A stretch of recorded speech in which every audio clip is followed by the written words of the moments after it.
Happy birthday அண்ணா. Actually ஷேக் அண்ணா பத்தி 1-2 வார்த்தை பேச சொல்லி அண்ணி வீடியோ கேட்டாங்க. நான் வந்துட்டு துளசிக்கு சுரேஷ் அண்ணா கூட்டிருங்கண்ணா. இல்ல அண்ணன் ஒரு சில வார்த்தைகள் பேச சொல்லி கேட்டாங்க எல்லாருமே. நான் வந்து காரைக்குடி முத வந்தேன்ல, அப்ப வந்தப்ப ஃபர்ஸ்ட் வந்தது இந்த அண்ணா வீட்டுக்கு, அண்ணா தெரியுங்க, சுரேஷ் அண்ணா வீட்டுக்கு. அதுக்கப்புறம் நான் என்னோட வாழ்நாள்ல என் வாழ்நாள்ல நான் ரொம்ப ரொம்ப ப்ரீஷியஸா நினைக்கிற சில முக்கியமான நாட்கள்ல என் தந்தைக்கு நிகரா நினைக்கிறதுல ஒண்ணு வந்து ஷேக் அண்ணா. நான் வந்து என் அப்பாக்கு அப்புறம் ஷேக் அண்ணா, கமலண்ணா, சமுத்திரகனி அண்ணா, அப்புறம் பிரவீன் அண்ணா, இவங்க 4 பேர் தான் நான் ஹக் பண்ணியிருக்கேன் என்னோட அப்பாவோட ஸ்தானத்துல. இன்னைக்கு வந்து என்னோட அப்பாவோட ஸ்தானத்துல அடுத்ததா இவரை வச்சிருக்கிறதுக்கு ரீசன், முக்கியமான காரணம் என்னன்னா, ஒரு இந்த பிரபஞ்சத்துல இந்த காலத்துல ஆதாயத்துக்காண்டி, பணம், பேர், புகழுக்காண்டி இவங்களோட பழகினா நம்மளுக்கு நாளைக்கு உதவி கிடைக்கும், இப்படியே இருக்கிற உலகத்துல நானு ஷேக் அண்ணாலாம் இன்னும் மிஞ்சி இருக்கும். எப்படின்னா, அன்பை மட்டும் விதைக்கிறது. பாசமா இருந்தா உயிரை கூட கொடுப்பாரு எங்க அண்ணன். திடீர்னு பார்த்தா ஃப்ரெண்ட்ஸோட வீட்டுல பார்த்தா தூக்கிட்டு போவாரு. இறந்து போயிட்டாங்கன்னா பார்த்தா திடீர்னு தோல் மேல தூக்கிட்டு போய்கிட்டு இருப்பாரு. அவங்க வந்துட்டு அவங்க கிறிஸ்டியனா, ஹிந்துவா, முஸ்லீமா அப்படிலாம் இல்ல, ஜாதி மதங்கள் இல்லாம இந்திய தாயின் குழந்தைங்களா, ஒரு தமிழ் தாயின் குழந்தைங்களா எல்லாருமே ஒன்றிணையும். அதுல அண்ணி வந்து என்னன்னா எனக்கு டஃப் கொடுக்குற மாதிரி லவ் மெசேஜ் ஸ்டேட்டஸ் வைப்பாங்க. நான் தான் லெனினை பயங்கரமா லவ் பண்ணேன்னா இந்த பீஸ் அதுக்கு மேல எங்கன்னு இது கால் பண்ணி கேட்டாங்க, உங்க அண்ணனை பத்தி பேசி சில விஷயங்கள். இது வரைக்கும் ஷேக் அண்ணா பத்தி ஷேக் அண்ணா கிட்ட யாருமே பேசினதுல 20 வருஷமா தெரியுமா, நான் எனக்கு காரைக்குடி வந்ததுல இருந்து தெரியும். இந்த 20 வருஷத்துல எனக்கு தெரிஞ்சு அண்ணே எங்கண்ணே இருக்கீங்க சொல்றாமா, அண்ணே கிளினிக் ஒரு நிமிஷம் வரீங்கன்னா அடுத்த 5 நிமிஷம் நிற்பாரு. அந்த 4 பேர் நம்ம சுத்தி இருப்பாங்கல்ல, அவங்க வந்து நம்மளுக்கு எனி டைம் அவைலபிளா இருப்பாங்க. நிறைய பேர் நான் பார்ப்பேன் அந்த ஆட்களை மதிக்கவே மாட்டாங்க, கண்டுக்கவே மாட்டாங்க. ஊர்ல இருந்து யாராவது ஒருத்தவங்க வருவாங்க, இல்ல பணக்காரங்க வருவாங்க, இல்லைன்னா படிச்சவங்க வருவாங்க, பெரிய இதாகும், அவங்களுக்கு ஓடி ஓடி உபசரிப்பு பண்ணுவாங்க, நம்மளை சுத்தி இருக்கவங்களை அலட்சியப்படுத்துவாங்க. அது வந்து நான் என் லைஃப்ல இன்னைக்கு சொல்ற மெசேஜ் என்னன்னா, நம்மளை சுத்தி எனி டைம் அவைலபிளா இருக்கவங்கள கடவுள் மாதிரியும், ஏதாவது ஒரு விசேஷம் அந்த மாதிரி கூப்பிடுற வர்றவங்கள விருந்தாளிகளாகவும் பார்க்கணும்னு நான் கேட்டுக்கிறேன். நான் அப்படிதான், என்னோட மேல் வருஷம் தான் எங்க அண்ணன். நான் வந்து எப்படின்னா, என்னுடைய வேண்டியவங்க, என்னுடைய விருப்பப்பட்டவங்க, என்னோட ஃப்ரெண்ட்ஸ், என்னோட க்ளோஸ் பீப்புளுக்கு எனி டைம் நான் அவைலபிளா இருப்பேன். நான் எப்பனாலும் அவைலபிள். இப்போ ஆன்டிக்கு ஒரு விஷயம்னா ராஜியக்கா, மதுலா any time available. Any time அவைலபிள்னால நான் உங்களை வந்து டேக்கன் இன்டு கிராண்டடா எடுத்துக்கணுமா, இல்லை உங்களுக்கு ரொம்ப மரியாதை கொடுக்கணுமா? நான் உங்களுக்கு ரொம்ப மரியாதை கொடுத்து ரொம்ப ரெஸ்பெக்ட் பண்ணனா, இல்லை எப்பனாலும் நீங்க பாருங்க அப்படி சொல்வேனா? மரியாதை. இதுதான் இந்த உலகத்துல விதைக்க நினைக்கிறேன். குழந்தைங்களுக்கு முதற்கொண்டு எப்பயுமே நம்மளுக்கு அவைலபிளா இருக்கவங்களுக்கு ரொம்ப ரெஸ்பெக்ட் கொடுக்கணும். எனக்கு வந்து மரியாதை ரொம்ப முக்கியம். டேக்கன் இன்டு கிராண்டடா நடத்துறது எனக்கு பிடிக்கவே பிடிக்காது. அது சின்னவங்களோ பெரியவங்களோ யாரோ, நானும் நிறைய பேசுவோம் ஃப்ரெண்ட்ஸ் மாதிரி. நான் நீங்க ஆக்சுவலி சுரேஷ் அண்ணா வீட்டு தான் நான் காரைக்குடிக்கு போட்டு இந்த ட்ரெஸ்ஸோட வந்தேனே. ஆனா இப்படி வாங்க உங்க காமிச்சிருக்கேன். சுரேஷ் அண்ணா, துளசி இந்த பக்கம் வாங்க அப்படின்னு இல்லைங்க. சுரேஷ் அண்ணாலாம் வந்து என்னன்னா போட்டிருந்த ட்ரெஸ்ஸோட நான் வந்து வந்தேன் காரைக்குடிக்கு. முத வந்தப்ப சுரேஷ் வீட்டுல உட்காந்து சாப்பிட்டுட்டு இருந்தேன். சுரேஷ் எங்க ஊருக்கு போயிட்டு வந்தாரு. வந்து வாங்கினே நல்லா இருக்கீங்களா அப்படின்னு. யாரு இந்த பிள்ளை அப்படின்னு பார்த்துட்டு, இதான் லெனின் கல்யாணம் பண்ணிக்கு போற பிள்ளை. நாங்க அன்னைக்கு எப்படி பார்த்தனோ இன்னைக்கு வரைக்கும். ஆனா எப்படி சொல்றது, நான் வந்து அன்னைக்கு 2001 என்ன மரியாதை கொடுத்தனோ, என்ன அன்பு கொடுத்தனோ, என்ன இம்பார்ட்டன்ஸ் கொடுத்தனோ, அதான் 2026 நான் கொடுத்துருக்கேன். 2001 அண்ணன் வந்து எனக்கு சிக்கன் 65 தான் வாங்கி கொடுப்பேன். நான் நான்வெஜ் எல்லாம் சாப்பிட மாட்டேன், எனவே சில்லி சிக்கன் ஞாபகம் இருக்கானே. ஆனா 2001 ஆசை எப்படி இருந்தோம், 2026 வரைக்கும் அதே மாதிரி இருக்கிறேன், இல்லை மாறிடுவேன். இது மட்டும் தான் நான் சொல்லி கொடுக்கணும்னு நினைக்கிறேன். நம்ம வசதி வரும், பேர் புகழ் வரும், நம்மளுக்கு வேற என்ன வேணா வரலாம். ஆனா என்னைக்குமே நம்மளுடைய கால் வந்து தரையிலையும் நம்மளுக்கான உண்மையா நேரம் செலவழிக்கிறாங்கல்ல, பணம் காசு செலவழிக்கிறவங்களுக்கு விட நேரம் செலவழிக்கிறவங்களுக்கு கூட மரியாதை கொடுக்கணும். பணம் காசு இன்னைக்கு இருக்கும், நாளைக்கு இருக்காது, யார் வேணா செலவழிப்பாங்க. நம்மளுக்கான நேரம் செலவழிக்கிறாங்க, டைம். எனக்காண்டி ஒரு 1/2 மணி நேரம் உட்காடுறாங்க, ஒரு 10 நிமிஷம் உட்காருங்க, அவங்களுக்கு நான் ரொம்ப ரெஸ்பெக்ட் பண்ணுவேன். அதே மாதிரி நான் எனக்கு என்ன மாதிரியே இன்னொரு ஆள் நான் பார்த்தது வந்து ஷேக் அண்ணா. நீங்க காரைக்குடியில அண்ணன் உதவி பண்ணாத, அண்ணன் கை கொடுக்காத ஒரு ஆள் இருக்குமான்னு எனக்கு தெரியல, இருக்குமான்னு எனக்கு உண்மையாவே தெரியல. அண்ட் இவரோட அன்பு சம்பாதிக்க ஒரு தகுதி வேணும். அந்த அன்பை நான் சம்பாதிச்சிருக்கேன். அண்ணி உங்களெல்லாம் பேச மாட்டேன் புகழ்ந்து, ஏன்னா உங்க பர்த்டே இல்ல. நான் என்னன்னா நான் வந்து எந்த ஈகோவோ எந்த இதுவோ என்னை வந்துட்டு என்ன இருந்தாலும் நான் விட்டு திருப்பி பேசுவேன். ஆக்சுவலி எல்லா அண்ணன்களும் நல்லவங்களா இருப்பாங்க, எல்லா அண்ணிங்களும் கொஞ்சம் ஈகோ கொஞ்சம் திருப்பி பிடிச்சவங்களா இருப்பாங்க. ஆனா உங்க ரத்தத்திலே இருக்க நாட்டுக்கோட்டை செட்டியார்ல நீங்க சொல்லக்கூடாதா? சொன்னா என்ன? ஆமா சொல்லிக்கலாம். எப்படி நாட்டுக்கோட்டை செட்டியார் பிள்ளை எங்க அண்ணன் பாருங்க எப்படி கரெக்ட் பண்ணிருக்காரு. அதனால அந்த அந்த ரத்தத்திலேயே அந்த ஒரு டாமினேட்டிங் ஒரு சுப்பீரியர் இது வந்து பிளட்ல இருக்கும். என்னங்க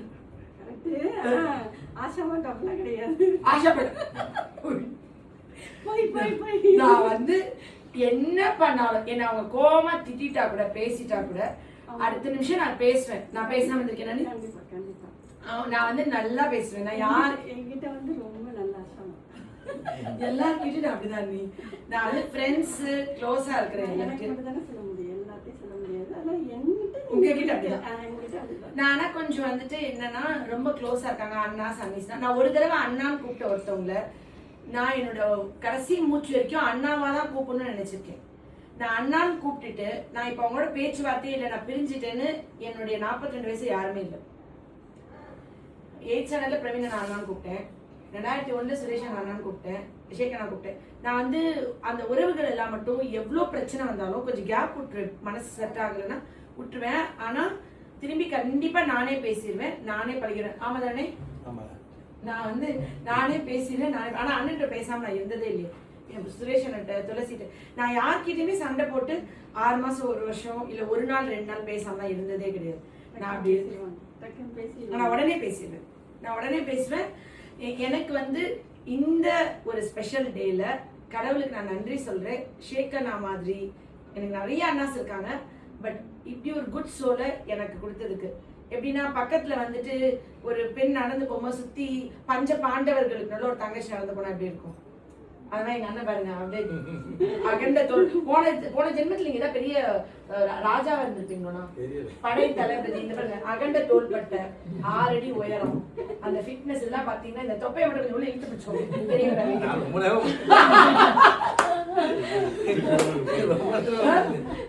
தொப்பை குறைய மருந்து குடி சித்ரா அண்ணனுக்கு. அந்த அந்த இது முடிச்சு அண்ணன் உங்களுக்கு பிடிக்கும்னு இன்னைக்கு வந்து அந்த மத்தி மீன் தான் வறுத்து வச்சிருக்கோம். நீங்க சாப்பிட்டுதான் போகணும்.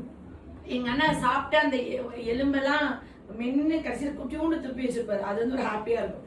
அது வந்து எனக்கு சந்தோஷம். நான் அந்த ஒரு மனசு இருக்குல்ல, எல்லாருக்கும் இறங்கி வேலை பார்க்குற உதவி பண்ற ஆதாயம் காரியத்துக்காண்டின்னு இருந்தா அண்ணன் 2-3 வீடு கட்டியிருக்கலாம். எதுவுமே மணிக்காண்டின்னு பண்ணாத ஒரு ஒரு உள்ளம், ஒரு சிறந்த மனிதர். கடவுள் நீண்ட ஆயுள் கொடுக்கணும், ஆரோக்கியத்தை கொடுக்கணும், அண்ணனோட கனவுகள் எல்லாம் நிஜமாகணும். அப்துல் பெரிய ஆளா வரணும், ஹாப்பியா இருக்கணும். எங்க அண்ணி இதே மாதிரி 50 வயசுலயும் லவ் சாங் ஸ்டேட்டஸ் வைக்கணும். நான் அதுக்கு ஒரு ஹார்ட்டிங் நினைப்பேன். 4 நிமிஷம் லவ் சாங் வைக்க அண்ணி எனக்கு ஒரு ஹார்ட்டிங் நினைப்பேன். ரிப்பீட் இப்படியே பண்ணிக்கிட்டே இருப்போம். ஆனா எப்படி சொல்றதுன்னா ஒரு பெண்கள் பாதுகாப்பா ஃபீல் பண்ற ஆண்கள் இருக்கிற ஒரு சமுதாயத்துல இன்னும் நம்ம வாழ்ந்துட்டு இருக்கோன்றதுக்கு எக்ஸாம்பிள் தான் துளசி, சுரேஷ் அண்ணா, ஷேக் அண்ணா. எல்லா அண்ணாவும் அப்படிதான். சரவண அண்ணா, இங்க காரைக்குள்ள ஊர்பட்ட அண்ணா இருக்காங்க, கமல் அண்ணா, லேனா அண்ணா, போஸ்கோட எல்லா அண்ணாஸ் இருக்காங்க. எந்த அண்ணாசையும் நான் விட்டுறக்கூடாது. நிறைய அண்ணாஸ் இருக்காங்க. இவங்க எல்லாம் இன்னும் அந்த கம்ஃபர்டபுளா ஃபீல் பண்றாங்க. ஏன்னா நான் எங்க ஊருக்கு போனோம், திடீர்னு எங்க மாமா இறந்துட்டாங்க. துளசியோட தான் கிளம்பி, துளசி தான் எனக்கு துணைக்கு அனுப்பாரு. இங்க இருந்து எங்க ஊர் வரைக்கும் போயிட்டு நான் திரும்பி வரலாம். அந்த பயமே இல்லை, அந்த தம்பி இருக்கான்ற பயம் இல்லை. அதே மாதிரி சுரேஷ் அண்ணாவும் சரி, ஷேகராவும் சரி, ஒரு பாதுகாப்பு. வெளிநாட்டுல இருக்காரு அப்ப இந்த இடத்துல எனக்கு ஒரு பாதுகாப்பு, என்னை சுத்தி பாதுகாக்கிறது வந்து இவங்க எல்லாம் தான். நான் ஏதோ ஜென்மத்துல எனக்கு வலி ஜென்மம் கிடையாது. நான் மகர ராசிக்கு ரொம்ப ஹாப்பியா இருக்கேன். அது என்னைக்கு தெரிஞ்சிச்சோ அன்னைக்கு ரொம்ப ஹாப்பியா இருக்கேன். ஏன்னா இவ்வளவு நாள் ப்ரே பண்ணுவேன், எல்லா ஜென்மத்திலயும் என்னையே லவ் பண்ணணும், கல்யாணம் பண்ண. அப்பாடி அந்த பிரச்சனை இல்லை. இந்த ஜென்மமே கடைசி ஜென்மம். ஏற்கனவே எல்லா ஜென்மம் முடிச்சு இந்த ஜென்மத்தோட இத்தனை ஜென்மத்துல பாவத்தெல்லாம் முடிச்சு நேரா சொர்க்கத்துக்கு போறேன். எனக்கு வந்து இதுதான் கடைசி ஜென்மமா, இதான் ஜாதகத்தை பத்தி சொல்லிட்டாங்க. ஆனா நான் இந்த கடவுள் கொஞ்சம் நம்புவேன், ரொம்ப ஜாதக ஜோசி நம்ப மாட்டேன். அண்ட் இந்த உலகத்துல பெண்கள் வந்துட்டு சேஃபா இல்லைன்னு கவலை, பயம், ஆண்கள் மேல மரியாதையே குறைஞ்சிட்டே வருது.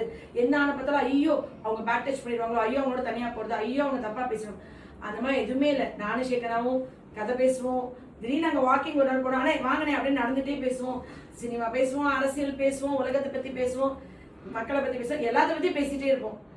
எனக்கு ஒரு ஃப்ரெண்டு மாதிரி, ஒரு பெஸ்ட் ஃப்ரெண்ட் மாதிரி. அது வந்து எனக்கு ரொம்ப ஹாப்பி. கடவுளுக்கு நான் நன்றி சொல்றேன். இந்த மாதிரி எல்லா பெண்களுக்கும் அந்தந்த ஊர்ல அண்ணன்கள் கிடைக்கணும். நம்ம தொப்புள் கொடியா பிறந்து ஒரு அம்மா வயிற்றுலயே பிறந்து அவங்க மட்டும்தான் அந்த அன்பை ஷேர் பண்ணணும்னு பார்த்தா அந்த மாதிரி எனக்கு இல்லவே இல்லை இந்த லைஃப்ல. அப்படி அண்ணனுக்கும் தங்கச்சி இருக்கு கவிதாக்கா.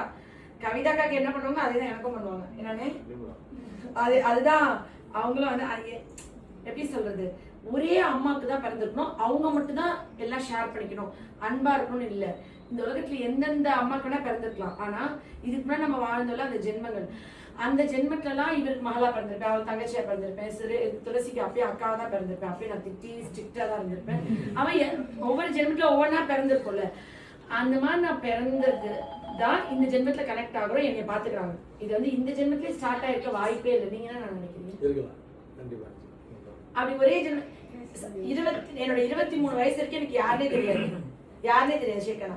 23 வயசுல வந்து ஒரு நாள் வந்து காரைக்குடி வராது, ஏதோ ஒரு பிரச்சனை சொல்லிட்டு இருக்கேன். எதனா பிரச்சனைனா என் அண்ணன் இருக்காருன்னு என்னை கூப்பிடுமா நான் பாத்துக்கிறேன். 2007 2026 வரைக்கும் எதனா ஒண்ணு அண்ணன் கூப்பிட்டா வந்து நிப்பாரு. அண்ணன் அந்த அண்ணன் அப்பாவாகிறது இருக்குல்ல, அது வந்து கொஞ்சம் ஸ்பெஷல் தானே. அதுல எனக்கு ரொம்ப ரொம்ப ஸ்பெஷல் ஷேக்கனோட பர்த்டே. இந்த சான்ஸ் கொடுத்த அன்னைக்கு நன்றி. அண்ணா என்னங்க ஹாப்பி பர்த்டே கிஃப்ட், என்னோட சின்ன கிஃப்ட். ஓகே, அண்ணனுக்கு வந்துட்டு இந்த பர்த்டே மாதிரி நம்ம இந்த 49th பர்த்டேவா 50th பர்த்டே மாஸ் பண்றோம். என்ன நீ கிராண்டா செலிப்ரேட் பண்றோம். அது 50th பர்த்டே அண்ணன் நானே அதை எடுத்து கையெடுத்து செய்யறேன். உங்க ஃப்ரெண்ட்ஸ்லாம் எவ்வளவு பேர் இன்வைட் பண்ணி ரொம்ப கிராண்டா என்னங்க நீ அதை வந்து பண்றோம், பயங்கர கிராண்டா. ஒரு பக்கா ஒரு நகரத்தார் பிள்ளைய எப்படி ஆக்கி வச்சிருக்க சூப்பர். அதுவும் பெருமையா தான் இருக்கு. அப்படிதான் இருக்கணும். லவ் காண்டி நம்ம எல்லாத்தையும் விட்டு எல்லாமே மாத்தி அந்த லவ் தான் முக்கியம், அந்த லவ் தான் வாழணும். என்னங்க நீ ரொம்ப சூப்பர். ஓகே, நீங்க எல்லாரும் அண்ணனுக்கு ஹாப்பி பர்த்டே சொல்லிருங்க. ஓகேண்ணா, தேங்க்யூ. எங்க அண்ணன் என்ன பேசணுமா?